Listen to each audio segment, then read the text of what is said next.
Hello, today we are reading the book of Romans, chapter 13, in the amplified version. Okay. Let every person be loyally subject to the governing civil authorities, for there is no authority except from God, by his permission, his sanction, and those that exist do so by God's appointment. Therefore, he who resists and sets himself up against the authorities resists what God has appointed and arranged in divine order. And those who resist will bring down judgment upon themselves, receiving the penalty due them. For civil authorities are not a terror to people of good conduct, but to those of bad behavior. Would you have not dread of him who is in authority? Then do what is right, and you will receive his approval and condemnation. For he is a God's servant for your good. But if you do wrong, you should dread him and be afraid, for he does not bear and wear the sword for nothing. He is God's servant to execute his wrath, punishment, vengeance on the wrongdoer. Therefore, one must be subject not only to avoid God's wrath and escape punishment, but also as a matter of principle and for the sake of conscience. For the same reason, you pay taxes, for the civil authorities are official servants under God, devoting themselves to attending to this very service. Render to all men their dues. Pay taxes to whom taxes are due, revenue to whom revenue is due, respect to whom respect is due, and honor to whom honor is due.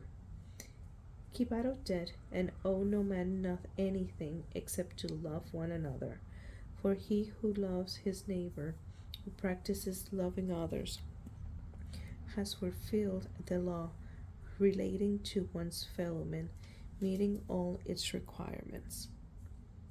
The commandments: you shall not commit adultery, you shall not kill, you shall not steal, you shall not covet, have an evil desire, and any other commandment are summed up in the single command: you shall love your neighbor as you do yourself.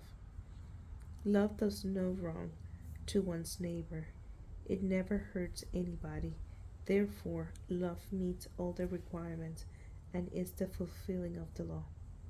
Besides this, you know what a critical hour this is. How it is high time now for you to wake up out of your sleep, roused to reality.